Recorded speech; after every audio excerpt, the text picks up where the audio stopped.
I remember that night like it was etched into the back of my eyelids, replaying every time I try to sleep. It was late October, and the Appalachian hills around Harlan County were getting hammered by one of those relentless storms that seem to come out of nowhere. The kind where the rain doesn't just fall, it assaults the earth, turning dirt roads into rivers of mud and making the trees groan under the weight of it all. My buddies, Jake and Tommy, and I had been talking about exploring that old cave system for weeks. We'd heard stories from the locals at the diner in town, tall tales about miners who never came out, flash floods that could swallow a manhole. But we were young, dumb, and full of that invincible fire that burns in your 20s. What's the worst that could happen? Jake had laughed, cracking open another beer around the campfire the night before. Tommy nodded along, his eyes lighting up at the thought of adventure. Me? I was the one who pushed for it, ignoring the nod in my gut that said maybe we should wait for clearer skies. The drive up to the trailhead was a nightmare in itself. My old pickup truck fishtailed through the slick gravel, wipers slapping furiously against the windshield as lightning cracked the sky open. We parked at the edge of the woods, the rain drumming on the roof like impatient fingers. "You sure about this, man?" Tommy asked, peering out of the downpour. He was the cautious one, always had been since we were kids growing up in these hills. Jake just grinned and slung his backpack over his shoulder. "Come on, it's just a little water. Adds to the thrill." I echoed him, but deep down, I recalled what old Mr. Harlan had said at the gas station earlier that day. "Them caves ain't for fooling around in the rain, boys. Water comes fast, and it don't care who you are." We laughed it off as superstition, the ramblings of a man who'd spent too many years breathing coal dust. Grab our headlamps, ropes, and a few energy bars, and set off into the storm. The trail to the cave mouth was overgrown, vines snagging at our boots as we trudged uphill. The rain soaked through our jackets in minutes, cold seeping into our bones like an unwelcome guest. Thunder rolled in the distance, echoing off the ridges like some ancient warning. By the time we reached the entrance, a jagged maw on the hillside, half hidden by ferns and fallen rocks, my heart was pounding more from anticipation than the hike. The opening exhaled a chill that cut through the humid night air, carrying a faint, metallic scent like rusted iron mixed with wet earth. We switched on our headlamps, beams piercing the blackness ahead. "Last chance to bail," I joked, but my voice came out thinner than I intended. Jake clapped me on the back. "Lead the way, fearless." Descending into the cave was like stepping into another world. The patter of rain faded behind us, replaced by the crunch of our footsteps on loose gravel. The air grew thicker, heavier, pressing against my skin as if the mountain itself was breathing. Our lights danced across the walls, revealing rough-hewn surfaces scarred by pickaxes from decades ago. This place had been a coal mine once, back in the early 1900s, before it collapsed and was abandoned. Locals said it connected to a natural cave system deeper in, full of twisting passages that no one had fully mapped. We moved single file, the ceiling low enough that I had to duck in places. Water dripped steadily from fissures above, plinking into shallow puddles that reflected our lights like mocking eyes. We'd been in for maybe 20 minutes when the passages started to narrow. What began as wide tunnels shrank to squeezes where we had to turn sideways, our backpacks scraping against the rock. The sound of our breathing amplified, echoing back at us in distorted waves. Tommy paused at one point, shining his light upward. "Hear that? The rain's still coming down hard up there." Sure enough, a faint rumble filtered through, like the storm was trying to follow us. I pushed the thought aside, focusing on the thrill of discovery. That's when my beam caught something odd embedded in the wall. A cluster of old mining tools, rusted pickaxes and shovels half buried in the stone, as if their owners had dropped them mid-swing and never looked back. "Whoa," Jake whispered, reaching out to touch one. The metal flaked under his fingers, crumbling like ancient bone. "Wonder what spooked him." We laughed it off, but a chill ran down my spine that had nothing to do with the cold. The air felt different here, heavier with that metallic tang, almost like blood if you let your mind wander. We pressed on, the path sloping downward, gravity pulling us deeper into the earth's belly. The drips grew more insistent, forming rivulets that trickled past our boots. Water's rising a bit, Tommy noted, his voice edged with unease. I glanced down. Sure enough, the puddles were deepening, seeping into the leather of my shoes. It's just runoff, I said, more to convince myself than him. We'll be fine. That's when the whispers started. At first, I dismissed it as the wind whistling through cracks, but there was no breeze down here, no movement in the stale air. Soft, murmuring voices, indistinct but urgent, like a conversation just out of earshot. They seemed to emanate from the walls themselves, vibrating through the rock. You guys hear that? I asked, stopping dead. Jake tilted his head, frowning. Hear what? Your imagination? Tommy shook his head, but I could see the doubt in his eyes.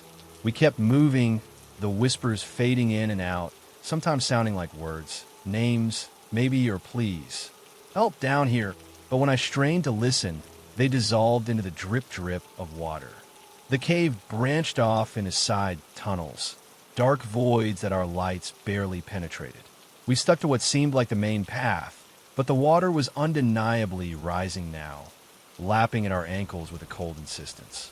My boots squelched with every step, and the air grew clammy, clinging to my skin. Jake tried to lighten the mood with jokes, but they fell flat, absorbed by the oppressive silence. Remember that time we got lost in the woods as kids, he said. This is nothing compared to that. But even he sounded forced. Tommy was quieter, his light sweeping the walls more frequently, as if expecting something to leap out. Deeper still, the whispers returned, louder this time. They weren't random anymore. They had a rhythm, a cadence that mimicked human speech. I caught fragments, flood, coming, but when I mentioned it, the others claimed they heard nothing but echoes. Doubt crept in. Was it the cave playing tricks, the isolation messing with my head? We've been underground for over an hour now, time stretching like taffy in the dark. The passages tightened further, forcing us to crawl in places, our knees grinding into sharp gravel. Water streamed from the ceiling in thin sheets, soaking our clothes and making the rocks slippery underhand. Then came the rumble. It started distant, a low growl that vibrated through the floor, shaking loose pebbles from above. What the hell was that? Tommy yelped, his voice cracking. We froze, lights darting wildly. The whispers swelled, urgent now, almost shouting in my ears. Out now, drown. The rumble grew, transforming into a roar that echoed from a side tunnel ahead. And then it hit, a torrent of water, black and churning, bursting from the darkness like a living thing. It slammed into us with freezing force, knocking Jake off his feet and extinguishing his headlamp in an instant. Panic exploded. Jake! I screamed, lunging forward as the water surged around my waist, pulling at me with icy fingers. Tommy grabbed my arm, yelling something I couldn't hear over the rush. The cave was alive now, water pouring from every crack, turning the narrow passage into a death trap. Jake flailed, his arms breaking the surface briefly before the current dragged him under. His light vanished into a dark pool, swallowed whole. No! I clawed toward where he'd been, but the flood pushed back, relentless. The whispers were everywhere, a cacophony of voices, dozens, maybe hundreds, pleading, mocking, guiding. This way, fool, join us. Tommy and I fought upstream, the water rising to our chests, numbing our limbs. Rocks tumbled past, bruising our shins. My headlamp flickered, threatened by the deluge, but I kept it aloft, scanning for any way out. The cave seemed to shift, passages we'd passed now flooded, forcing us into unfamiliar routes. Tommy slipped once, going under. I hauled him up by his collar, both of us gasping. We gotta get out, he choked. The whispers urged us on, sometimes leading to dead ends where water pooled deeper, other times opening to slight inclines. Were they helping? Or hurting us like prey? Hours blurred into a nightmare of struggle. My muscles burned, lungs aching from the cold and effort. Tommy lagged behind, his breaths ragged. I can't. Keep going, he muttered. But we had no choice. The water pursued us, a hungry beast nipping at our heels. Finally, a faint glow ahead. The entrance? We clawed upward, the slope steep and slick, fingers bleeding from gripping jagged edges. The rain's roar returned, welcoming us back to the surface world. I burst out first, collapsing into the mud, rain pelting my face like needles. Tommy followed, retching water onto the ground. We lay there, shivering, the storm unabated. "Jake," I whispered, but the word dissolved in the wind. We searched the entrance, shouting his name until our voices hoarsed, but nothing emerged from that black maw but echoes.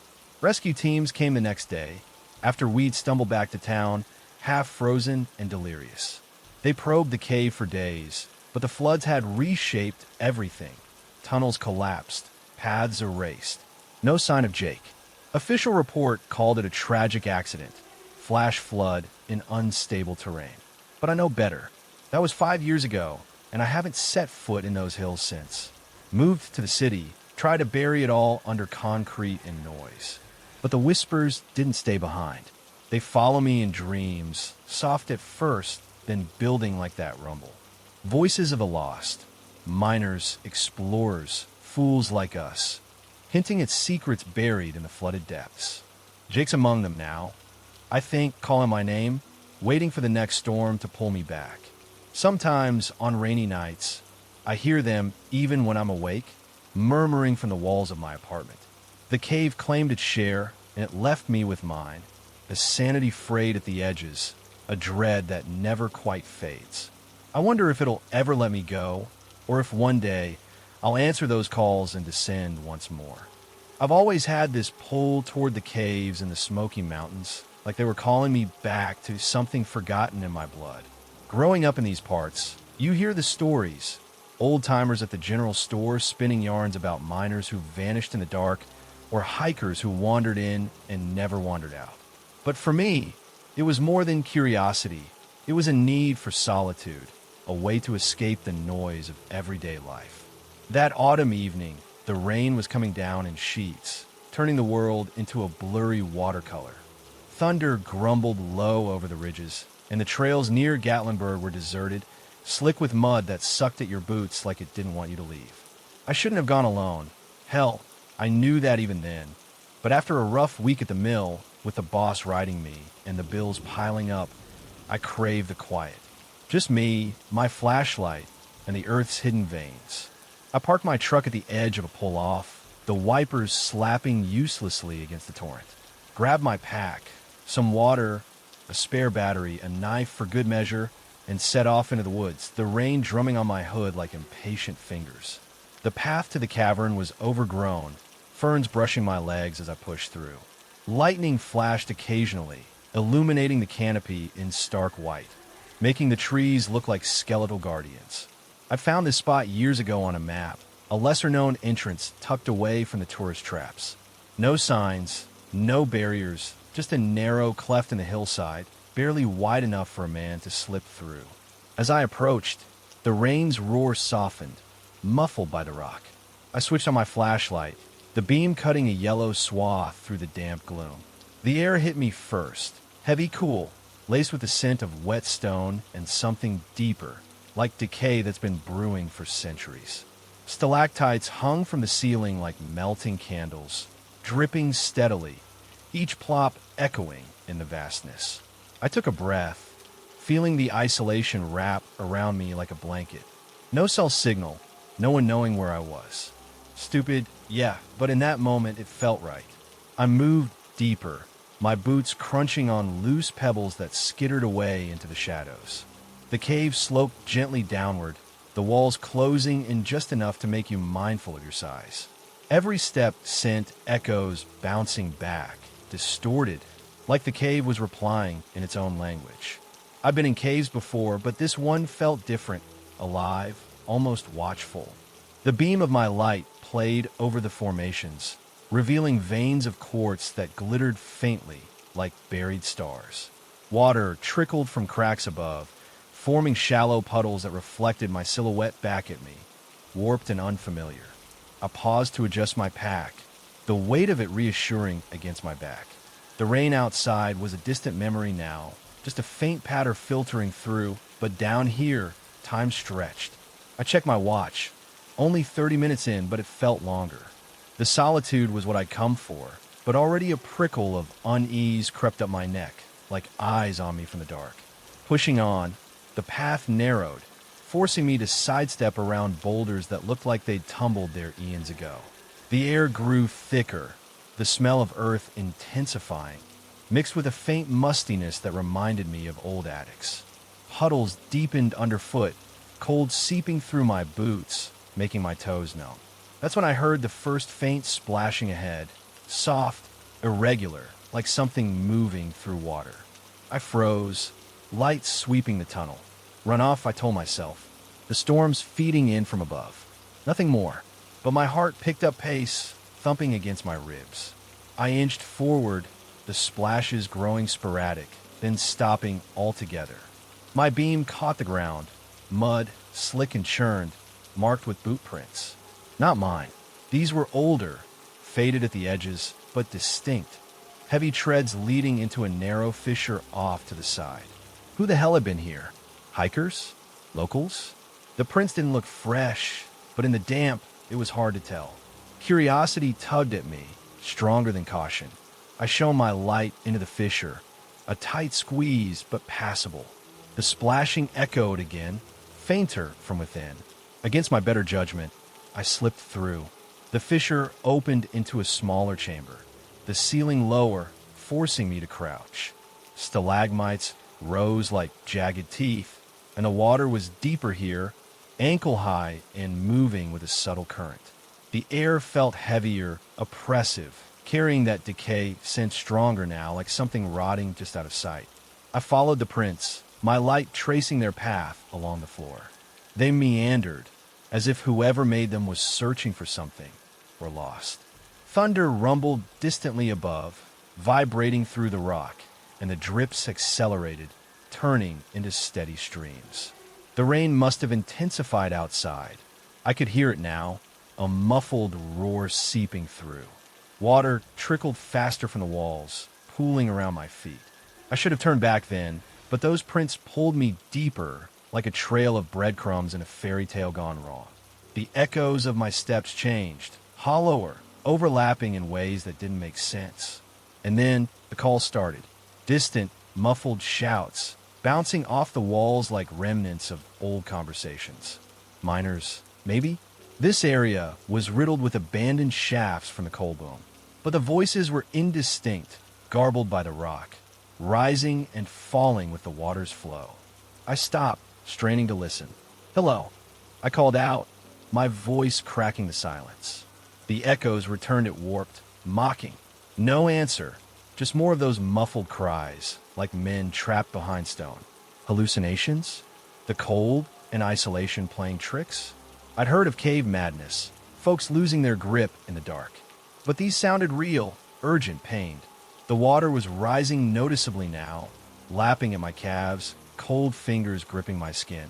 I turned, intending to retrace my steps, but the fissure looked different, the prints smeared by the inflow. Panic flickered in my chest, small but growing. I moved faster, splashing through the shallows, my light bobbing wildly. The calls grew louder, closer, no longer distant but weaving through the tunnels. Words emerged, fragments. "Help! Down here!" My name? No, couldn't be. Just my mind filling in the blanks. The chamber sloped upward slightly, but the water followed, swelling with each passing minute. I slipped on a slick rock, going down hard, my pack jostling loose. It tumbled into a deeper pool, vanishing with a gulp. Damn it! I scrambled up, soaked to the waist, the cold biting deep. No time to fish for it. The current was strengthening, tugging at my legs like insistent hands. The echoes shifted again, personal now. "David, deeper, come." My name, clear as day, whispered from the walls. I whipped around, light piercing the gloom, but nothing, just dripping stone and rising water. Hallucinations from the chill, the fear, or something else, something the old stories hinted at. Echoes of a lost, soul snagged in the mountain's grasp. I pushed forward, heart hammering, the tunnels twisting like a maze. Water reached my thighs, debris floating past, sticks, leaves carried in from the storm. Deeper corridors turned into rivers, the flow pushing against me, making every step a battle. I clung to the walls, fingers scraping rough rock, drawing blood. The voices surrounded me, a chorus now. Names, please, my own woven in. David, join us. The cold numbed my limbs, but adrenaline surged, driving me on. A side tunnel loomed, drier, higher. I hauled myself in, collapsing against the wall, gasping. The main path below churned, a torrent now, swallowing where I'd stood. But the voices followed, echoing up. Lost? Forever. I forced myself up, navigating by feel as much as sight, my flashlight dimming from the wet. Hours blurred, or was it minutes? Time dissolved in the dark. The slope steepened, upward at last, the air lightening, the rain's roar growing. I burst out into the night, collapsing onto the muddy trail, rain pelting my face like accusations. Gasping, shivering, I lay there, the storm unabated, thunder mocking my escape. My pack gone, clothes torn but alive. I stumbled back to the truck, miles in the downpour, mind reeling. Those prints, who left them? The voices, real or not? Days later, I searched online, old newspapers, disappearances in these caves, miners trapped in floods, hikers never found. Echoes, they say, can linger in rock, vibrations trapped like fossils. But mine felt alive, pulling. Years on, I avoid the mountains, stick to flatlands. But rainy nights bring them back. Whispers in the walls, my name on the wind. Was it madness? Or Appalachia's way of reminding you? Some dangers aren't just water or stone. They're the lost, echoing, waiting to pull you under. I hear them still, faint but persistent, and wonder if one day I'll follow. The rain had been relentless that night, pounding the Appalachian ridges like it was trying to wash away the sins of the land. I'd linked up with a small group, 3 others, all locals like me, for what was supposed to be a casual cave dive in the Cumberland Plateau. We'd met at a dingy bar in Crossville the week before, swapping stories over cheap beer about hidden chambers deep in the earth, places where time forgot to keep ticking. Mark was the ringleader, a burly guy with a beard that hid half his face and a laugh that echoed too loud. Then there was Sarah, his girlfriend, tough as nails from years of hiking these hills, and quiet old Ben, who claimed he'd mapped half the caves in Tennessee back in his youth. Me? I was just along for the ride, nursing a breakup and needing something to shake the monotony out of my bones. The downpour made the drive up treacherous, my Jeep sliding on the gravel roads that snaked through the pines. This is nuts, I muttered as we parked at the trailhead, but Mark just grinned. Adds to the mystery, right? Come on, the cave's waiting. We geared up under the feeble shelter of the trees. Lanterns, ropes, waterproof bags slung over our shoulders. The entrance was a muddy slide, a gash in the hillside camouflaged by ferns and fallen logs. Lightning cracked the sky as we descended, turning the world above into a strobe of chaos. Sliding down the incline, mud caking our boots and hands, we enter the maw. Inside, the cave swallowed sound whole. The roar of the rain muted to a distant hum, replaced by the steady drip-drip of water infiltrating from above. Our lanterns cast flickering beams, throwing long shadows across jagged walls etched with ancient graffiti, names, dates, crude drawings from coal miners who toiled here a century ago. Look at this, Sarah whispered, her light lingering on a faded inscription. J. Harlan, 1912. God save us. We chuckled nervously, the air thick and cool, carrying the faint scent of wet stone and something older, like rusted metal buried deep. We moved single file, the passage wide at first, allowing us to walk abreast. Ankle-deep streams trickled underfoot, clear and cold, fed by the storm. Ben led, his steps deliberate, pointing out formations, stalactites hanging like icicles, their tips weeping steadily. This system's got miles of tunnels, he said, his voice echoing back distorted. Some map, some not. Stick close. The deeper we went, the more the cave felt like a living thing breathing around us. Our shadows danced on the walls, elongated and twisted, merging with the rock in ways that made you double take. Mark cracked jokes to keep spirits up, but even he fell quiet as the streams deepened, lapping at our calves now. The air grew heavier, pressing in, and that metallic tang intensified, reminding me of blood or old pennies. One chamber opened up before us, vast and echoing, our lanterns barely touching the far walls. Faint outlines of old equipment emerged in the silt, rusted carts half buried, pickaxe handles protruding like bones from a grave. Time had tried to erase them, covering everything in a fine layer of mud and mineral deposits. Miners left in a hurry, Ben murmured, kneeling to brush dirt from a lantern frame. Collapsed back in 28, they say. Trapped a dozen men. We lingered there, the drip-drip amplifying into a rhythmic patter, like fingers tapping impatiently. Sarah shivered, rubbing her arms. Feels like we're not alone. I nodded, scanning the edges of our light. The shadows seemed off, subtle shifts at the periphery like figures retreating just as your eye caught them. I blinked, attributing it to fatigue, the play of light on uneven rock. But Mark noticed too. You see that? He whispered, swinging his lantern. Nothing, just stone and silence. We pressed on, the path narrowing, forcing us to wade through deeper water that tugged at our legs with growing insistence. The rain's roar grew audible again, filtering through cracks above, a reminder that the world outside hadn't forgotten us. Water levels climbed subtly, from calves to knees, the current strengthening. We should head back soon, I suggested, but Mark waved it off. Just a bit further. Heard there's a crystal room up ahead. Ben grunted agreement, though his face tightened. In the next squeeze, a tight passage where we had to turn sideways, scraping against the walls, my lantern caught something that stopped me cold. A pale handprint on the rock, smeared but distinct, fingers splayed as if pressing for leverage. Fresh. Too fresh. Guys, I call, voice echoing sharply. They crowded in, lights converging. That's not one of ours, Sarah said, her breath quickening. We checked our hands, mud-streaked, but no pale marks like that. The print glistened faintly, as if left moments ago. Unease settled in then, thick as the humidity. We moved faster, but the shadows stirred more noticeably now. Not ours, independent movements darting at the edge of vision, like shapes slipping behind boulders just out of reach. A low, rhythmic scraping started, faint at first, like nails dragging on stone. What the hell is that? Mark hissed, freezing. We listened, lanterns raised. Scrape, pause, scrape. Not water, not rocks settling. Deliberate. Coming from the darkness ahead, or maybe behind. Hard to tell in the echoes. Ben's face paled. Could be animals. Bats, or something.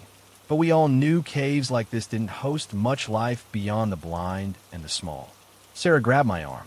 Let's go back. Now. The water was thigh-high, colder, pushing harder. The scraping grew closer, irregular, like whatever made it was navigating the same tight space as we were. Panic simmered as we retreated, the passage seeming longer than on the way in. Shadows closed in, bolder, fleeting glimpses of outlines that mimicked human forms, hunched and retreating. One brushed past my beam, a dark silhouette against the wall, gone in an instant. Did you see? I gasped. Mark nodded, eyes wide. The scraping intensified, echoing from multiple directions now, like a chorus. Water surged suddenly, a rumble vibrating through the rock as floods poured in from side tunnels. Flash flood, Ben yelled. The current hit like a wall, knocking Sarah off balance. She went under briefly, sputtering as Mark hauled her up. We scrambled for higher ground, but the water separated us. Ben ahead, me and Sarah in the middle, Mark lagging. Keep moving, I shouted, but the roar drowned my words. My lantern dipped, flickering in the spray, shadows leaping wildly. In the chaos, I glimpsed more, pale flashes in the dark, handprints multiplying on the walls, fresh and urgent. The scraping turned to thuds, like bodies dragging through water. Were there others in here? Lost explorers? Or something feral? People who'd gone wild in these depths, surviving on God knows what. Legends whispered of such things in Appalachia. Families vanished into the hills, turning savage. But this felt different, like echoes of the past stirring. The flood peaked, chest deep, debris battering us. I lost sight of the others briefly, clawing alone through a narrow chute, water choking me. Shadows pressed close, almost tangible cold brushes against my skin that weren't just current. A whisper? No, impossible over the din. But the scraping persisted, guiding or pursuing. I surfaced first, bursting from the entrance into the muddy night, rain lashing my face. Gasping, I collapsed on the slope, lantern sputtering out. Minutes later, or hours, time blurred, Sarah emerged, coughing, then Mark, bruised and silent. Ben last, his face ashen. We huddled under the trees, soaked and shivering, the storm unrelenting. No one spoke of pursuit, but we all felt it. Those shadows weren't illusions. Guardians of the cave's secrets? Victims reliving their end, awakened by the rain? We hiked back in silence, the scraping echoing in our minds. Rescue wasn't needed. We all made it physically. But something lingered. That was 3 years ago. I left the plateau, moved to Knoxville for a desk job, tried to bury it under routine. But rainy nights bring it back. The drip in my dreams, shadows shifting in corners of my room. Were they real people, hiding in the depths? Or our fears made manifest, the mountain's way of warning? Ben won't talk about it. Sarah and Mark split, drifted away. Me? I avoid caves, but the pull remains a sorrowful ache. Appalachia's depths hold secrets that stir when waters rise, and once stirred, they don't settle easy. I hear the scraping sometimes, faint in the wind, and wonder if they're still down there, waiting for the next fool to tempt them. The storm had been building all day over West Virginia's hills, the kind that starts with a low rumble in the distance and escalates into a full-on assault by dusk.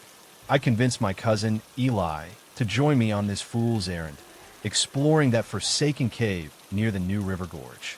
We'd grown up hearing whispers about it in family gatherings, rumors of bootlegger hides from Prohibition days, stashes of moonshine, and maybe even gold tucked away in the depths.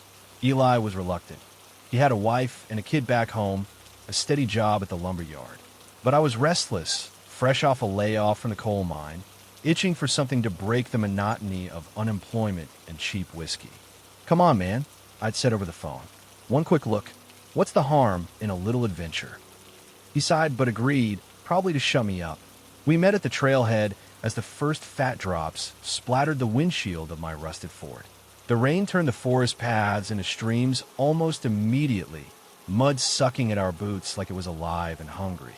Thunder cracked overhead, shaking leaves from the trees, but we pressed on, flashlights cutting thin beams through the sheets of water. The gorge loomed nearby, its depths invisible in the gloom, but I could hear the river roaring below, swollen and angry. By the time we reached the cave entrance, we were soaked through, clothes clinging like second skins. The opening yawned like a black maw in the hillside, partially obscured by vines and boulders that looked like they'd been placed there as a warning. A chill emanated from it, cutting through the humid night air, carrying a musty stillness that made the hairs on my arms stand up. "You sure about this?" Eli asked, his voice barely audible over the downpour. He was shorter than me, stockier, with that cautious look he always got when I dragged him into my schemes. I nodded, tried to sound confident. "Locals say it's stable enough. Just watch your step." We rigged up our ropes, nothing fancy, just climbing gear I'd borrowed from a buddy, and lowered ourselves down the steep drop at the mouth. The descent was about 20 feet, our boots scraping against slick rock, the rope burning my palms, even through gloves. As we touched bottom, our voices echoed hollowly back at us, distorted and distant, like the cave was mocking our intrusion. Inside, the air was thicker, heavier, pressing against my chest with each breath. The mustiness intensified, mixed with the faint tang of minerals and decay, like old roots rotting underground. Our flashlights swept the walls, revealing rough, uneven surfaces pocked with shadows. Faint cracks spiderwebbed the ceilings, hairline fractures that caught the light and made me wonder how long this place had been holding itself together. Loose pebbles rained down occasionally, pattering like tiny footsteps ahead or behind us. Earth settling, I muttered, more to reassure myself than Eli. We moved deeper, the entrance fading to a dim glow behind us. The path sloped gradually downward, narrowing in places where we had a hunch to avoid scraping our heads. Water from a storm was already infiltrating, dripping steadily from above and pooling in shallow depressions that reflected our lights back like unblinking eyes. Eli paused to shine his beam upward. Rain's getting in. We shouldn't stay long. I waved it off, drawn by the promise of those old hides. The cave had been used by bootleggers, or so the stories went, secret chambers where they'd stash their illicit goods during raids. Finding even a remnant would make for a hell of a tale. Deeper in, the tunnel branched, and we chose the wider path, our footsteps squelching in the growing damp. That's when we spotted the faded markings. Arrows scratched into the rock by explorers past, some with dates from the 70s or earlier. A few were crossed out ominously, X's gouged deep as if in warning. What do you think that means? Eli asked, tracing one with his finger. The rock flaked under his touch, brittle with age. Probably dead ends, I replied, but not formed in my gut. The air felt cooler here, the mustiness giving way to something sharper, like wet clay mixed with rust. A distant groan echoed through the passages, low and rumbling, like the earth shifting its weight. We froze, lights darting. Thunder, Eli suggested, but it didn't sound like it. Too internal, too close to the bone. The pools deepened, water seeping in faster now, lapping at our ankles with a cold insistence. I could hear the rain outside more clearly, a muffled roar filtering through fissures, as if the storm was trying to follow us down. We pushed on, the tunnel twisting like a vein in the mountain's heart. The groans came sporadically, but then the warnings started, soft thuds, as if rocks were being dropped deliberately ahead. Thud, pause, thud, not loud, but distinct, echoing from the darkness beyond our lights. You hear that? I whispered. Eli nodded, his face pale in the beam. Animals? Maybe bats dislodging stuff. But there were no bats here, no signs of life beyond the occasional spider web, glistening with moisture. We ignored them at first, attributing it to the storm's vibrations, but the thuds persisted, rhythmic, almost purposeful. They seemed to come from just around the next bend, leading us deeper. Curiosity overrode caution. We followed, the water rising to our calves, tugging at our pants' legs. The markings grew scarcer, the crossed-out ones more frequent, and the cracks in the ceiling widened, pebbles falling in small cascades that made us jump. Then it happened, a sharp crack behind us, followed by a deafening rumble. We spun, lights flashing, just in time to see a section of the tunnel collapse, rocks tumbling in a chaotic slide that blocked the way back. Dust billowed, choking the air, and we coughed, staggering forward. What the hell? Eli yelled, panic edging his voice. The thuds intensified ahead, urgent now. Water rushed in through new fissures created by the cave-in, cold and forceful, turning the floor into a slippery torrent. We gotta find another way out, I shouted, grabbing his arm. The cave felt alive, hostile, the groans multiplying as if the mountain was awakening. We scrambled onward, the thuds guiding us, or hurting us, towards side passages we hadn't noticed before. One led upward slightly, but water poured down it like a waterfall, forcing us to cling to the walls, fingers digging into cracks for purchase. My flashlight slipped once, dunking into the flow. It flickered but held. Eli slipped behind me, going under briefly, sputtering as I hauled him up. I can't swim in this, he gasped, but there was no choice. The flood was rising, waist-high now, debris floating past like warnings from deeper in. The thuds continued, closer, almost like signals. Left here, straight there. We followed blindly. The cave's layout a maze that seemed to shift with each surge. Pebbles rained harder, and another groan shook the walls, loosening more rock. A boulder clipped my shoulder, pain shooting down my arm, but I pushed through. The water reached our chests, numbing our bodies, making every movement labored. Why'd you drag me here? Eli muttered between breaths, his eyes wild. Guilt twisted in me, but there was no time for apologies. The thuds led to a narrow exit, a squeeze barely wide enough for one, high on a ledge. We climbed desperately, ropes abandoned, fingers bleeding from the sharp edges. I went first, wedging myself in, the rock pressing like a vice. Behind, Eli struggled, the water lapping at his neck. A final thud echoed below, and then silence, broken only by the rush. I emerged battered into the pouring night, collapsing onto the muddy slope, rain mixing with the blood on my hands. Eli followed moments later, retching cave water onto the ground. We lay there, gasping, the storm unabated, thunder mocking our survival. No words passed between us as we stumbled back to the truck, miles through the deluge, our lights long dead. Back home, we cleaned up, bandaged wounds, but the real damage was deeper. Eli didn't blame me outright, but the look in his eyes said enough. He stopped answering my calls after that, drifted away like those crossed-out arrows. That was 4 years ago, and I've tried to move on, taking a job driving trucks across state lines, anything to stay above ground. But those thuds haunt me, silent warnings replaying in quiet moments. Were they natural, settling rock amplified by the flood, or echoes of collapses past, the trapped whispering through the stone, cautioning the living? Appalachia's caves hold memories like that, grudges against the hubris of men who think they can conquer the dark. On rainy nights, I hear them again, soft in the walls of my trailer, thuds like dropped rocks, guiding or hurting. I wonder if they're still down there, waiting for me to return, or if they followed me out, a lingering sorrow that never quite fades. Eli's kid asks about him sometimes. I don't have answers. The mountain doesn't forgive, especially under rainy skies, and neither, it seems, do I. Rain had been falling for days in eastern Kentucky, the kind of relentless downpour that soaks the soul as much as the soil.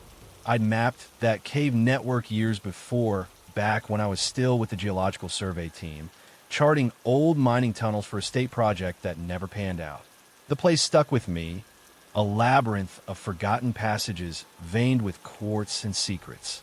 After my divorce, the isolation called to me like an old friend, or maybe an enemy I couldn't resist. I needed to get away from the empty house, the echoing rooms where memories lingered like ghosts. So on that rain-lashed night, I packed my gear, headlamp, spare batteries, a coil of rope, some protein bars, and drove out to the remote trailhead near Pineville. The wipers on my old Subaru slapped furiously against the torrent, headlights barely cutting through the sheets of water. Thunder rolled over the hills, low and ominous, vibrating through the steering wheel. Stupid idea, I muttered to myself, but I didn't turn back. Solitude was what I craved, even if it came wrapped in danger. The hike to the entrance was a slog. The path turned to a muddy stream that pulled at my boots with every step. Branches whipped my face in the wind, and lightning flashed, illuminating the dense forest in stark bursts. I could smell the earth, rich and loamy, mixed with the sharp tang of ozone. By the time I reached the cave mouth, a yawning void cracked into the hillside, half hidden by overgrown kudzu. I was drenched, mud clinging to my pants and packed like a second skin. The opening exhaled a cool breath, carrying the faint scent of minerals and damp stone.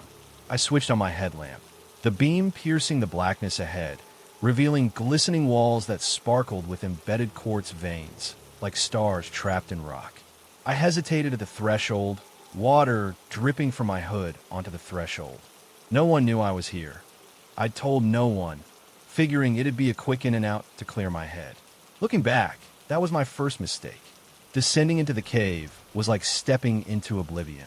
The rain's roar faded behind me, muffled by layers of earth, leaving only the crunch of my boots on gravel and the steady drip of water from above.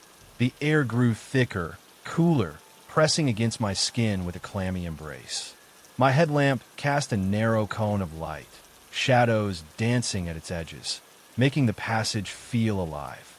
I'd mapped this section before, twisting like veins in a body, branching off into narrower squeezes and wider chambers. I moved carefully, rope clipped to my harness just in case, though the initial drop was gentle. Puddles formed underfoot, reflecting my light back in distorted fragments. The quartz veins glittered faintly, guiding my eye deeper. It was quiet down here, unnaturally, so the kind of silence that amplifies your own breathing until it sounds like thunder in your ears. I paused to adjust my pack, the weight reassuring, and listened. Nothing but drips, merging into rivulets that trickled along the floor, harmless for now. Deeper in, the passages narrowed, forcing me to sidestep around boulders and duck under low ceilings. The walls closed in, rough and unyielding, scraping my shoulders if I wasn't careful. Water flowed steadily now, ankle deep in places, cold seeping through my boots and numbing my toes. I'd expected some runoff from a storm, but this felt insistent, like the cave was weeping. My mind wandered to the old maps I'd drawn. Side tunnels leading to dead ends, chambers where miners had scratched their names a century ago. This network had been part of a coal operation once, abandoned after a flood in the 40s that claimed lives. Locals whispered about it still, calling it the drowning dark, but I'd always dismissed it as folklore. Now, alone in the depths, those stories niggled at me. I shook it off, focusing on the beam ahead. That's when I spotted the faint glows, dim, flickering lights in the distance, like distant lanterns swaying in a breeze that didn't exist. Not bioluminescence. I'd seen that in other caves, a soft blue-green.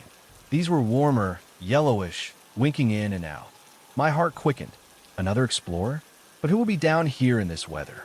Intrigue, I pressed on, the water lapping higher, now at my calves. The glows drew me deeper, always just out of reach, leading me down a side passage I vaguely remembered from my maps. The tunnel sloped subtly downward, the quartz veins thickening, sparkling like fool's gold. The rain's intensity must have picked up above. I could hear a faint roar filtering through, and the rivulets swelled, merging into streams that tugged at my legs with growing force. Should turn back, I whispered, but curiosity won out. The lights flickered ahead, 2 or 3 of them, bobbing slightly as if carried by unseen hands. No voices, no sound beyond the water's rush and my own sloshing steps. A subtle hum joined the mix, low and rhythmic, like muffled machinery grinding far off or breathing, slow and labored. It vibrated through the rock into my bones. I stopped, sweeping my headlamp. Nothing, just stone and shadow. The hum faded when I listened hard, then resumed when I moved. Paranoia? The isolation playing tricks? Caves can do that. Mess with your senses until up is down and silence screams. I followed the lights anyway, the passage twisting sharper, the ceiling lowering until I had to stoop.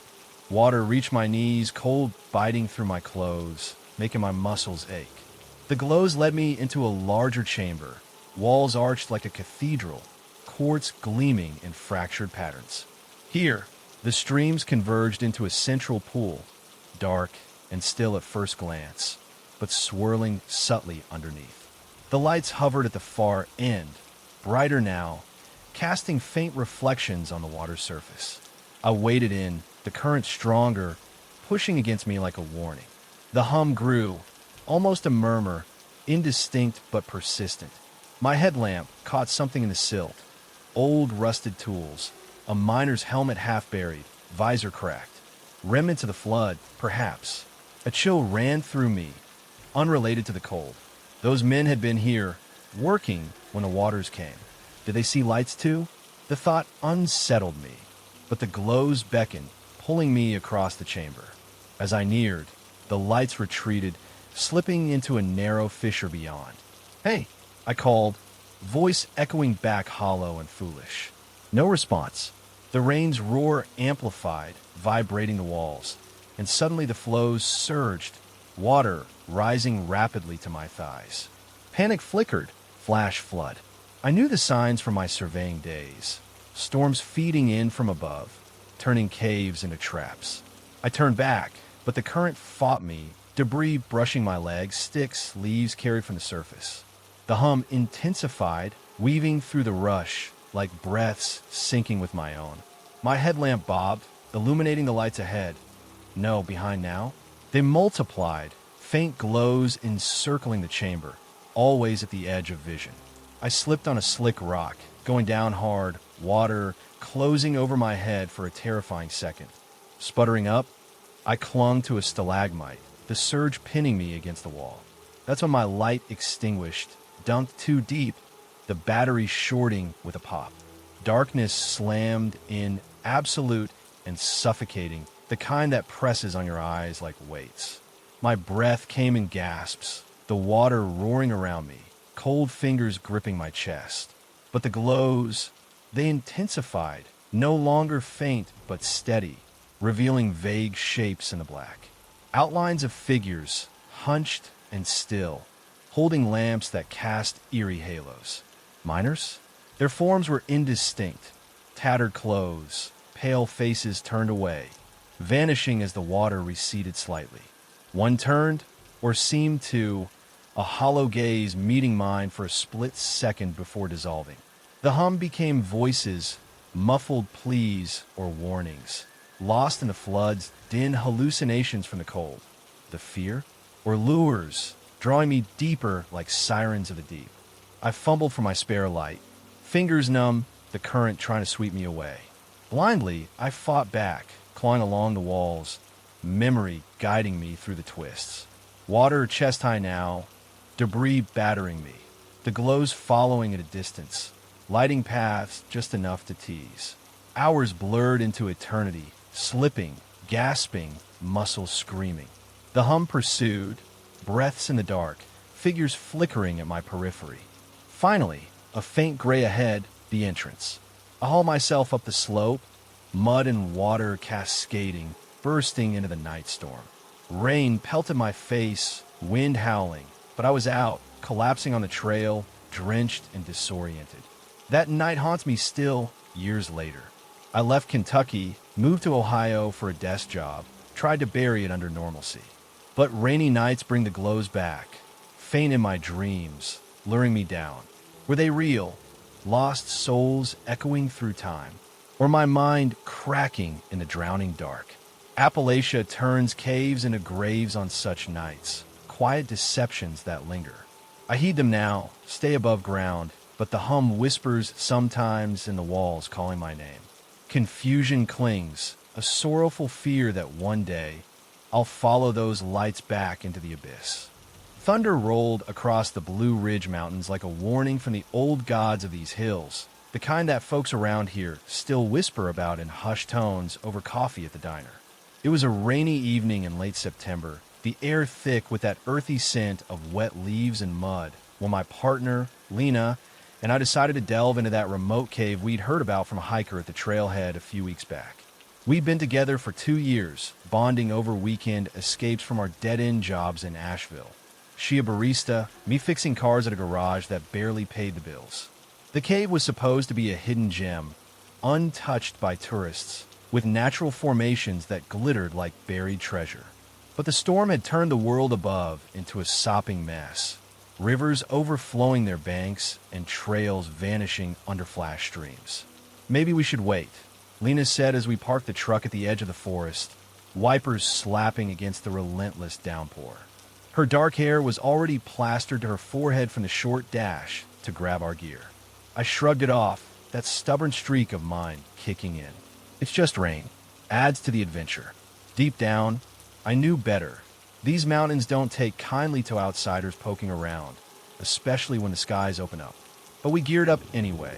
Headlamps, ropes, a small pack with water and snacks, and trudged into the woods, the path slick and treacherous underfoot.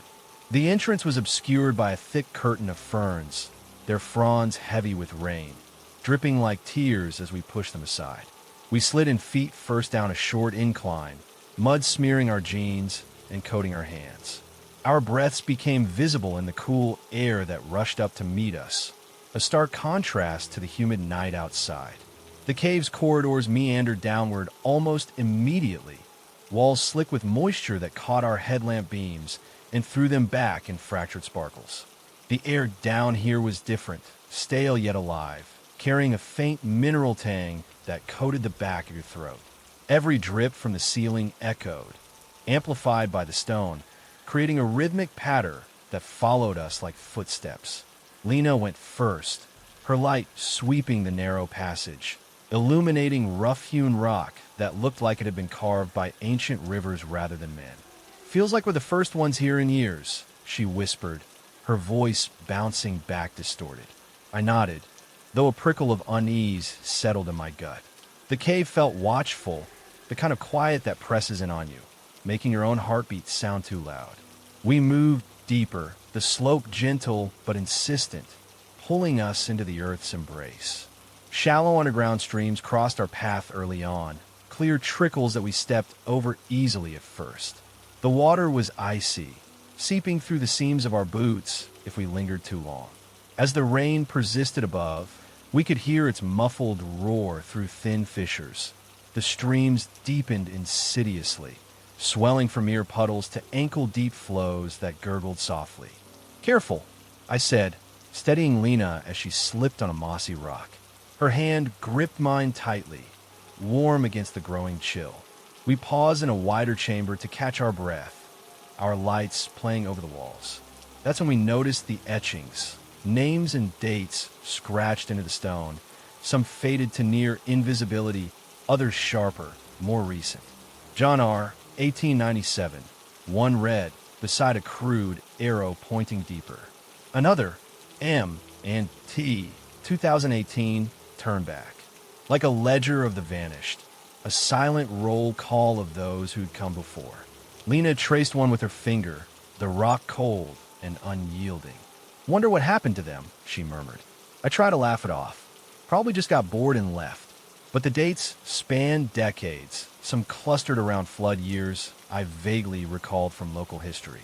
The air felt heavier here, the drips quicker, pooling around our feet. Pressing on, the corridors twisted, narrowing in places where we had to turn sideways, our packs scraping against the damp walls. The streams merged, forming a continuous flow that tugged at our legs with subtle currents, like fingers brushing just below the surface. At first, it was nothing, just the natural pull of water seeking lower ground. But as we waded deeper, the tugging grew insistent, guiding us off the main path into side channels that branched like veins. "This way feels right," Lena said, veering left where a current seemed to nudge us. I followed, but doubt crept in. My legs felt heavier, as if something unseen was wrapping around my ankles, pulling with a gentle but firm insistence. Whispers of rushing liquid masked other sounds, the gurgles and splashes blending into a constant murmur. Then came the faint splashes, irregular, not matching our steps, as if something else waited nearby, just out of sight. I stopped, headlamps sweeping the darkness ahead. "You hear that?" Lena froze, tilting her head. Water echoing, maybe, but it wasn't. The splashes were deliberate, closer one moment, distant the next, like whatever made them was circling, testing. The cave's atmosphere thickened with each step, the moisture in the air turning to a fine mist that fogged our lights. We found more etchings in a low-ceilinged alcove, names crossed out, dates unfinished, as if carved in haste. "This is creepy," Lena admitted, her voice smaller now. I agreed, but we were committed, the entrance feeling miles behind. The current strengthened, waist-high in spots, cold seeping into our bones and making our movements sluggish. That pulling sensation intensified. Not just water, but an unseen force, like hands grasping from below, steering us toward darker recesses. I slipped once, going under briefly. As I surfaced, sputtering, I swear I felt fingers brush my calf, clammy and real. "What the?" Lena hauled me up, her eyes wide. "You okay?" I nodded, but my heart hammered. The splashes grew bolder, echoing from side tunnels, accompanied by a low sloshing that didn't match the flow. Was someone else down here? Lost hikers? Or worse, stories of feral folk in these mountains, people gone wild, living in the shadows. But no, that was legend, right? Grounded in truth, maybe, but not this. Thunder rumbled above, vibrating the rock, and the rain's infiltration accelerated, water pouring from cracks like veins bursting. The streams turned to rivers, the currents vicious now, dragging at us with intent. "We need to turn back," I shouted over the growing roar. But as we pivoted, a flash flood hit, a wall of water surging from upstream tunnels, black and churning with debris. It slammed into us, separating our grip in an instant. "Lena!"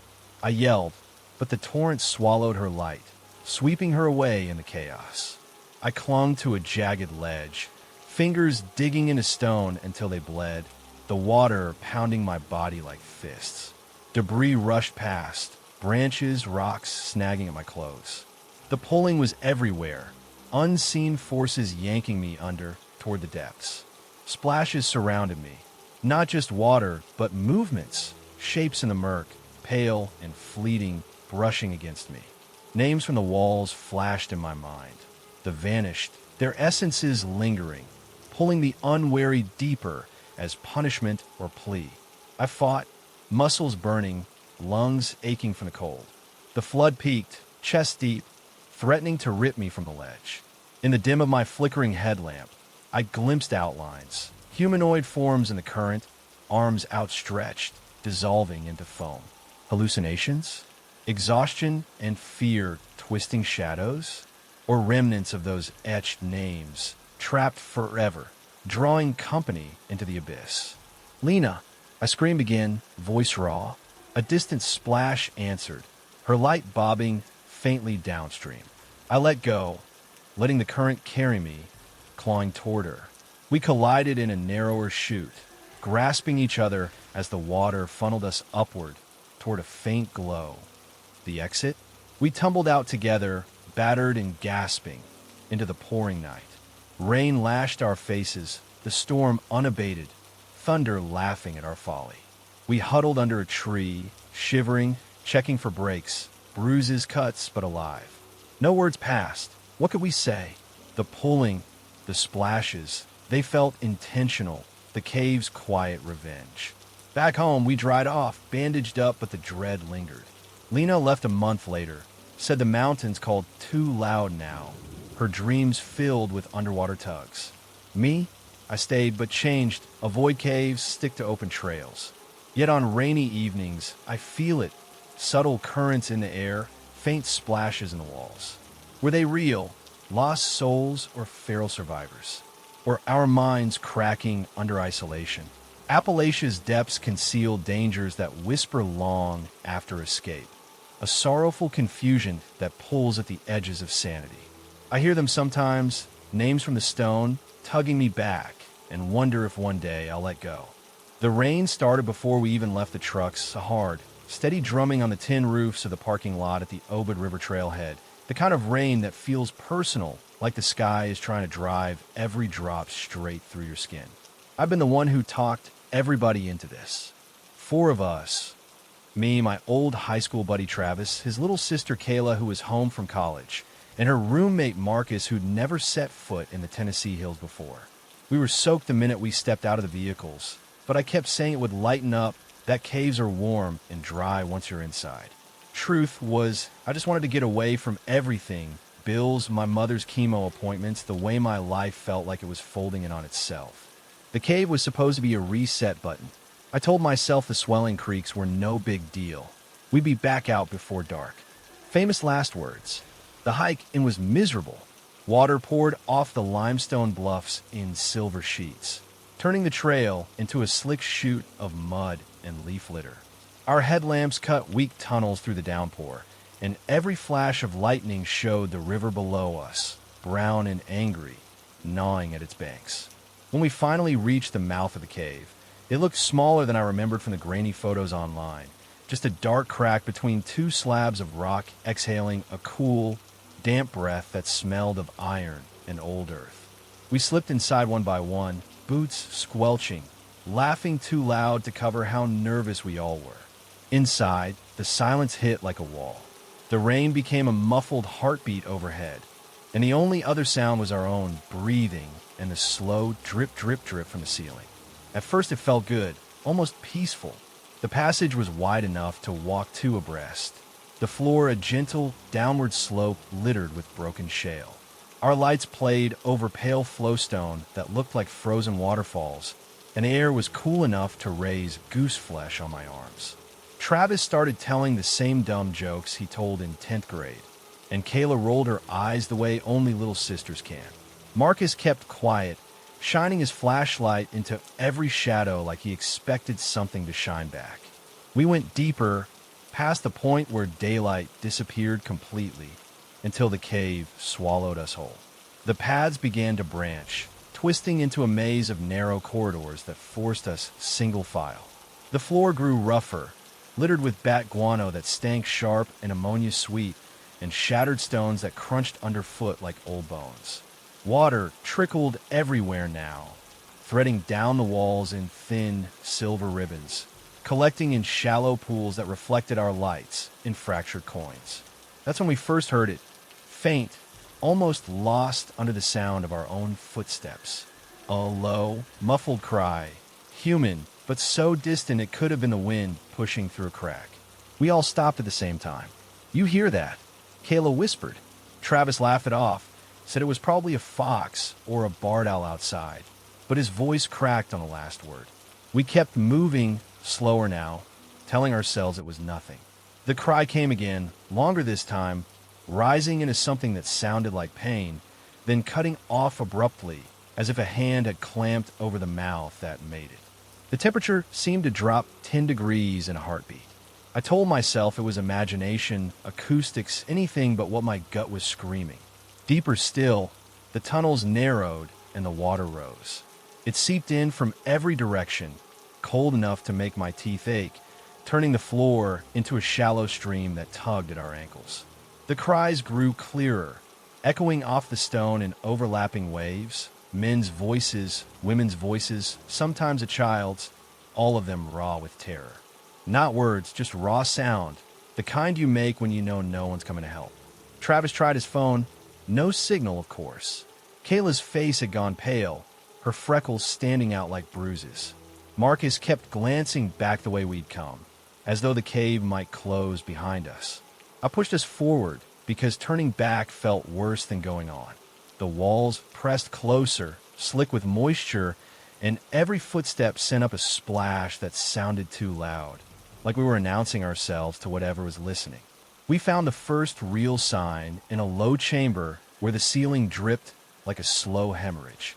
Scratched into the limestone were names, dozens of them, some so old the letters had worn smooth, others sharp enough to cut your finger if you traced them. Dates went back to the 1920s.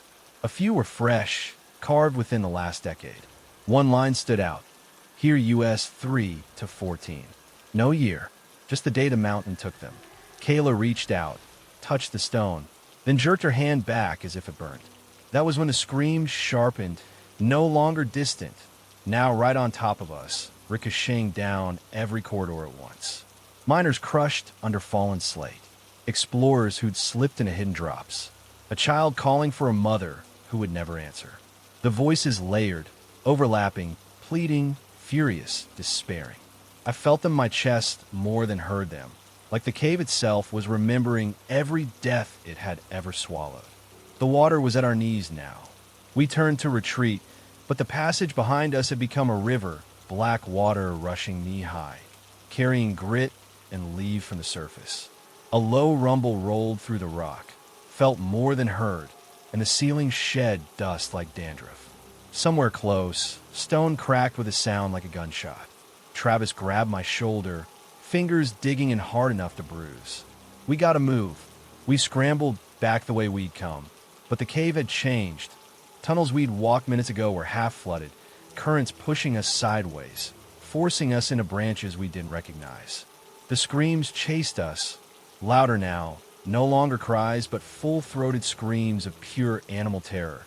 The kind you only make when the lights are gone and the water is rising and you know exactly how this ends. Another rumble, closer.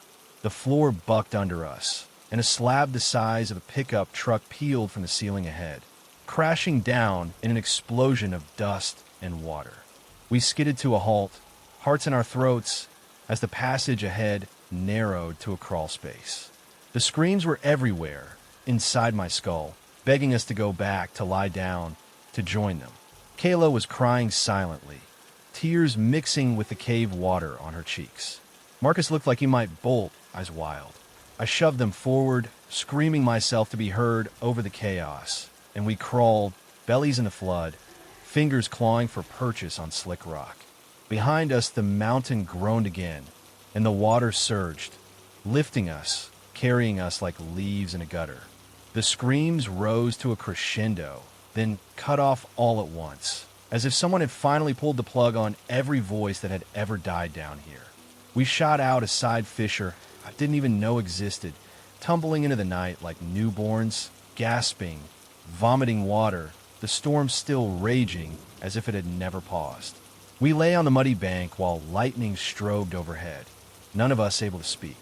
No one was missing a limb, no one was drowned, but we weren't the same people who'd walked in. The silence after the screams was worse than the screams themselves. We stumbled the 3 miles back to the trucks in the dark, headlamps dead, guided only by the occasional flash of lightning and the sound of the river roaring its approval. That was 6 years ago. Travis moved to Nashville and won't take my calls. Kayla dropped out of school. Last I heard, she was living with her mom and won't leave the house when it rains. Marcus went back to Chicago, and I don't know what became of him.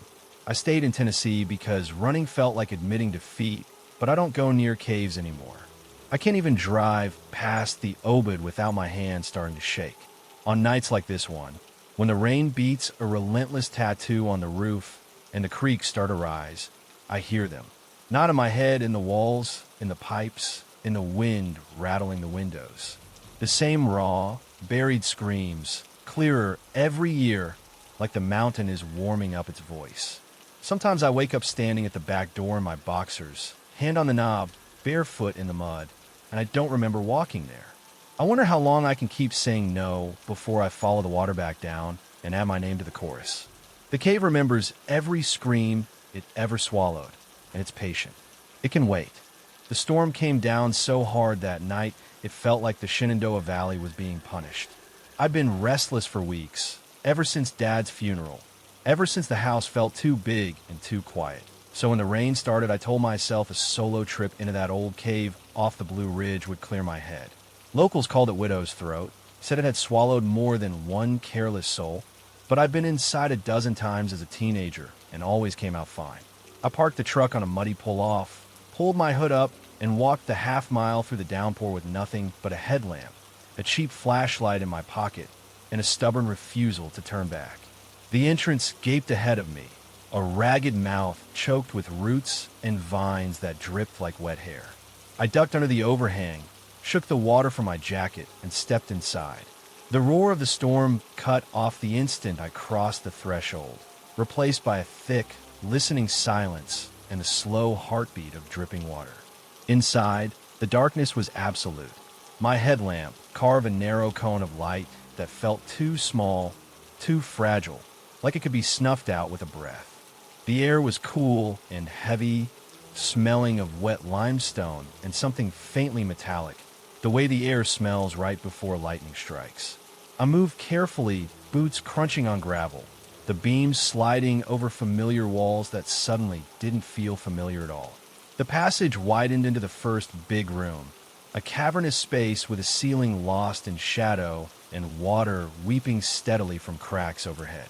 I'd always liked this spot. The way the drops hit the pool below made a soft, constant music. Tonight the music was faster, angrier, the pool already higher than I'd ever seen it. I told myself it was just runoff and kept going. Deeper in, the cave began to change. The passages narrowed, forcing me to turn sideways, my pack scraping rock.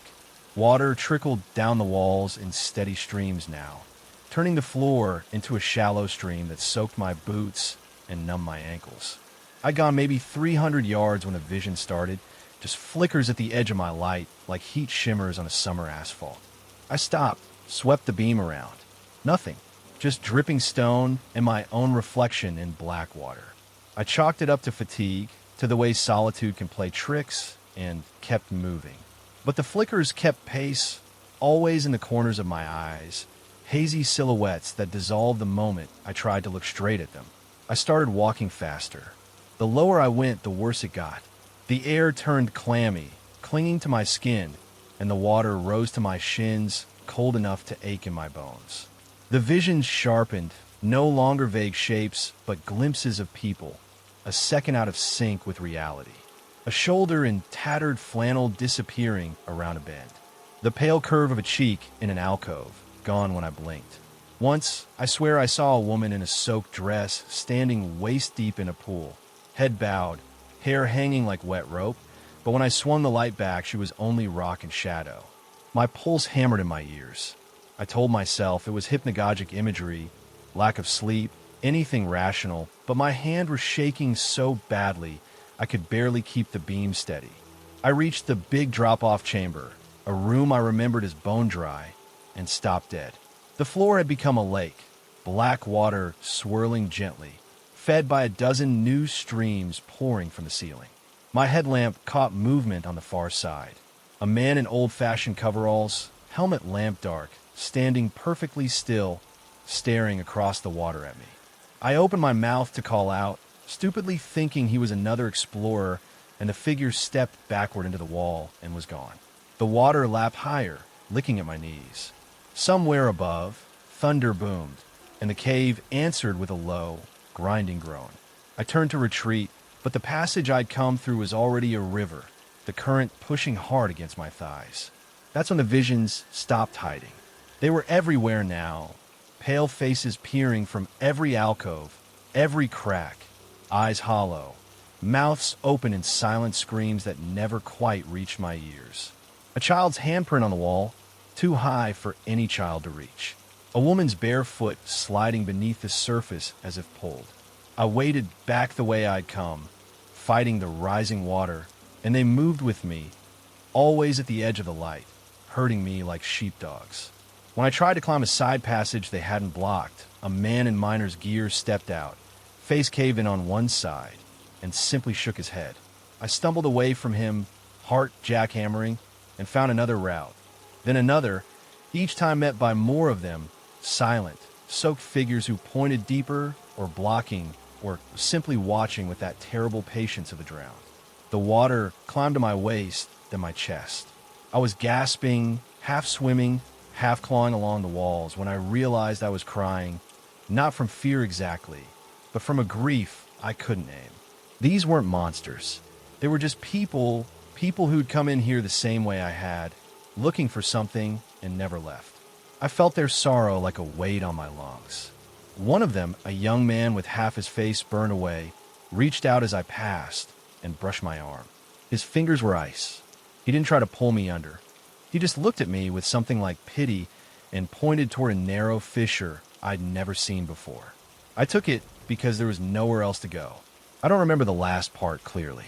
Just the water rising over my head, the headlamp finally dying, darkness closing in, and then hands, dozens of cold hands, pushing, guiding, lifting me through a squeeze I couldn't possibly have fit through alone. I came out coughing and retching into the storm, sprawled on the muddy hillside with rain hammering my face like it had been minutes or hours. I don't know. The cave mouth behind me looked smaller somehow, almost smug. I drove home in wet clothes, heater blasting, teeth chattering so hard I thought they'd crack. Never told a soul where I'd been. For weeks I couldn't sleep without seeing them. Those pale faces in the dark, waiting. Some nights I wake up standing at the back door, barefoot in the rain, staring toward the mountains. I still don't know if they saved me or simply decided I wasn't ready yet. All I know is when the storms come now, I hear dripping inside the walls of the house, and sometimes, just at the edge of vision, a soaked figure stands in the hallway, patient, pointing toward the door.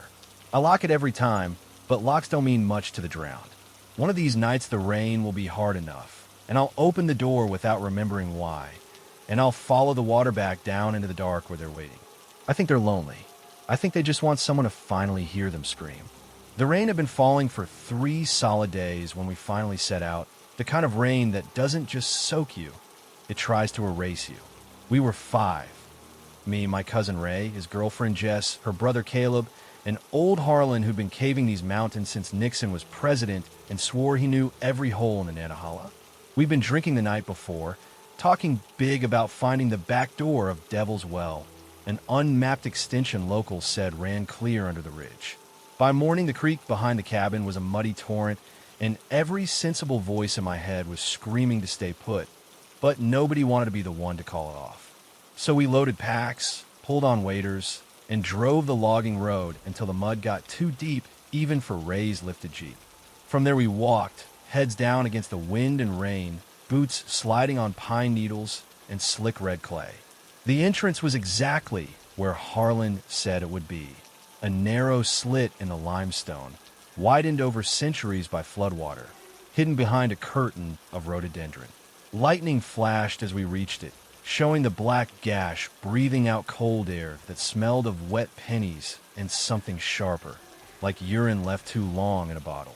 We dropped to our bellies and crawled in one by one, headlamps throwing tunnels of light that disappeared into nothing. The moment my knees touched stone, the rain cut off, replaced by a low, constant hiss of water somewhere ahead. The damp wrapped around us like a shroud, thick and clinging, and the air pressed heavy, almost greasy. We stood up in a low stoop, laughing nervously at how quickly the world above had vanished.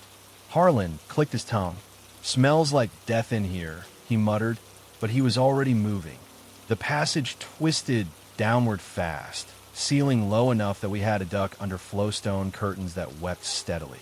Streams ran along both walls, clear at first, then darker, carrying leaves and twigs from a storm. Our boots splashed in rhythm, the sound echoing back too loud like someone else was walking just behind us. 10 minutes in, the water was ankle deep and rising. Caleb joked about turning back for beers, but nobody laughed. That's when the first tug came. I felt it on my left boot, a quick, deliberate pull, like a child grabbing your ankle under the dinner table. I stopped, showed my light down. Nothing but black water and swirling silt. Ray bumped into me from behind. "Keep moving, man. It's just current." But his voice had that thin edge it gets when he's lying to himself. Deeper, the tunnel widened into a room where the ceiling soared out of sight. Our lights caught dozens of handprints carved into the soft limestone, some so old they were barely shadows, others sharp enough that the tool marks still looked fresh. Crude, five-fingered outlines, all pointing the same direction, back the way we'd come. Beneath one cluster, someone had scratched "Don't let go" in letters that looked frantic. Jess traced the words with a trembling finger. "Kids messing around," she said, but she pulled her hand away like the rock had burned her. Harlan just stared at the prints, face unreadable, then quietly said, "Seen these before. Never this many. We should have listened to the warning right then." We didn't. The water was at our calves now, cold enough to make my teeth ache. We waded on, the current growing stronger, pushing against our thighs. That's when the touches started in earnest. Not imagination, not current. Fingers, cold, thin, and deliberate, brushing my calf, curling around my ankle for a heartbeat before letting go. I jerked my leg up and almost went under. Jess screamed behind me. She'd felt it too, a full hand closing around her knee like it was trying to drag her down. We all stopped, lights darting wildly, but there was nothing to see except black water and the pale stone. Caleb started praying under his breath. Ray told him to shut up, voice cracking. Harlan just kept staring at the carvings like they were speaking to him. We tried to turn back. The passage we'd come through had become a river, water roaring waist-high and rising fast. Another flash of lightning somewhere above vibrated through the rock, and the ceiling shed dust like dandruff. We had no choice but to go forward, hoping for the rumored upper exit Harlan swore was just a little farther. The touches grew bolder, hands sliding up my shins, fingers hooking into belt loops, palms pressing flat against my chest as if testing whether I still had a heartbeat. Once something wrapped both arms around my thigh from behind and pulled so hard I went to my knees, water closing over my head. I came up choking, tasting iron, and Jess was there, eyes huge, mouthing my name without sound. Harlan grabbed my collar and hauled me upright. "Don't stop," he rasped. "They want company." The water climbed to our chests. We linked arms, stumbling, slipping. The current tried to sweep our feet out from under us. The hands were everywhere now, dozens, maybe hundreds, brushing, grasping, tugging. Some felt small, like a child's, others big and calloused, miner's hands, maybe. They never hurt, Not exactly. It was worse than pain. It was pleading. Cold palms sliding over my face, fingers threading through mine as if to lead me somewhere quieter. I felt them trying to turn me, to guide me toward dark pits that opened like mouths in the floor. Once I looked down and saw pale faces just under the surface, mouths open, eyes milk white, watching me pass overhead with something that might have been longing. A roar filled the tunnel, not thunder but water, a wall of it coming from a side passage we hadn't seen. It hit us like a freight train, breaking our chain, sweeping us apart. I caught one last glimpse of Ray's headlamp spinning away into darkness before the current slammed me against the ceiling and everything went black.